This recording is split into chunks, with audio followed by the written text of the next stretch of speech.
Musica Bella is about moving children from simple things to more complex things. Musica Bella is about moving from simple to sophisticated.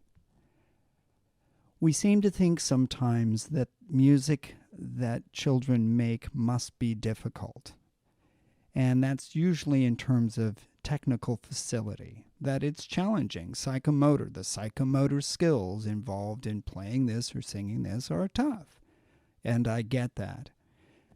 Children, especially children on the edge, those children are not our youngest kids. They're going to be in the middle childhood from 4th grade to 6th grade.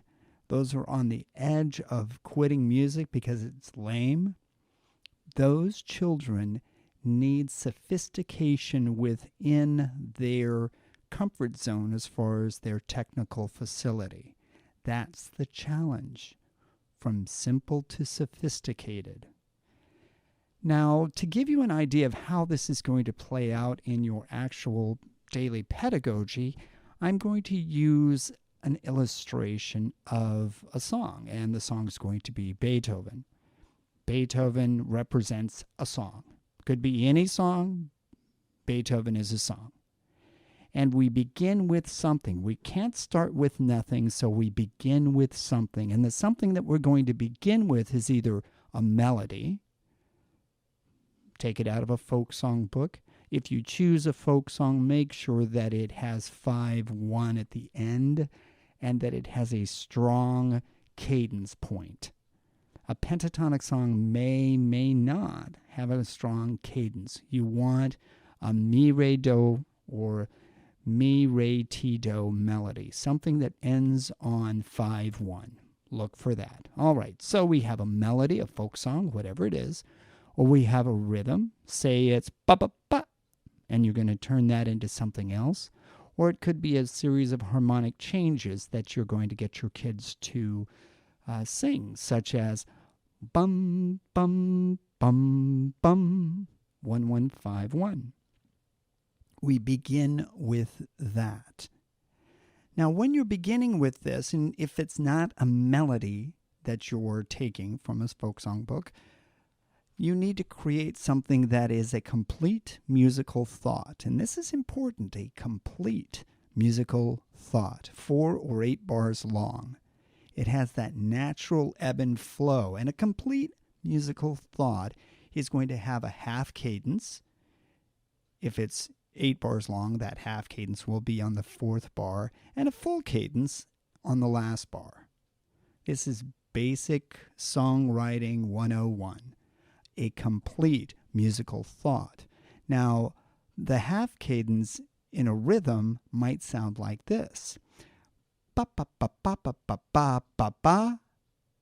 That could be the half cadence, and then the full cadence on a rhythm could be bum bum bum bum bum bum biggy diggy diggy da. The half cadence is a question, the full cadence is an answer. Question, answer. This is important because that is the way music is structured. We kind of lose track of that during college, but really that's the way it is.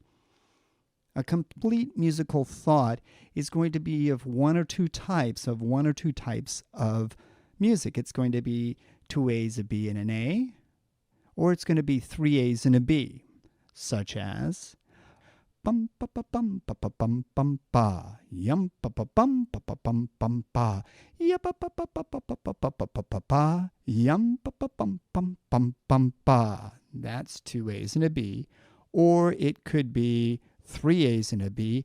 Ya ba ba ba bum ba ya ba ba ba bum ba ya ba ba ba bum bum bum bum. That's 3 A's and a B. There are variations of this, I know, but those are the two most common. So we get our tune, or we get our melody, we get our rhythm, we get our harmony. That is where we start with. The children can sing this cold. They can sing a picture of Beethoven cold. And once they can do this, and it may be in 1 sitting, it may be in 2 sittings. How many sittings? I don't know. Once they can sing it, then you add something else, and we change Beethoven. You can see here visually that Beethoven gets a little more fuzzy because I added a little more contrast. We're adding something to make Beethoven different. We're going from simple to complex. Then a little later on, you're going to add something else to the existing structure. Here, I've changed a color. I've added a little bit more color. Everything else is the same, but I've added one more thing. Then the next thing is you're going to add something else, and now I'm highlighting the color. And then I'm going to add a little bit more. I'm going to add some contrast with purple. Now I'm going to change the background a little bit. All of these things are sounds I'm adding to the mix. Still the same tune. As you can see, Beethoven has not changed. Well, Beethoven has.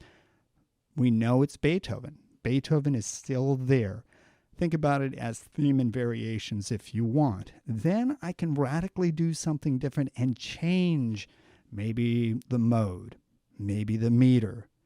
And then I can take things away and add things. It's still Beethoven. You still can see Beethoven. And then at the end here, you can see that I've taken Beethoven even farther away from where he started.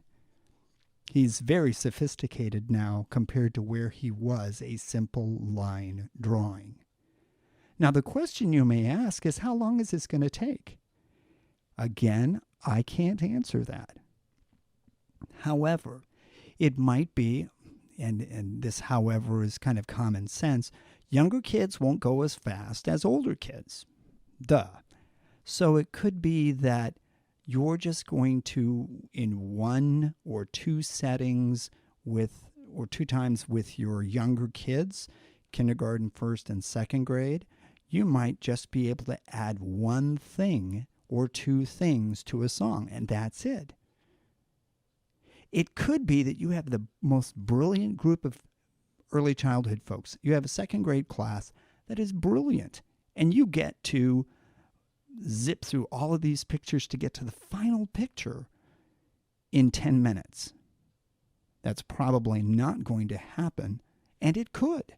I don't know until I get there. The fact of the matter is, there's going to be a fifth grade class that you see that will not go past a simple melody, harmony, or rhythm and something else due to their lack of experience. That's basically what it boils down to. You're changing something familiar to make it more sophisticated. And the more sophisticated things become, the more engaged children will be, especially in that older group of kids that are perennially not happy with traditional music programs. Fourth grade to sixth grade, when they're still in compulsory music education, and we're knocking ourselves out trying to figure out how to reach them. One of the best ways to reach them is by making their music sophisticated.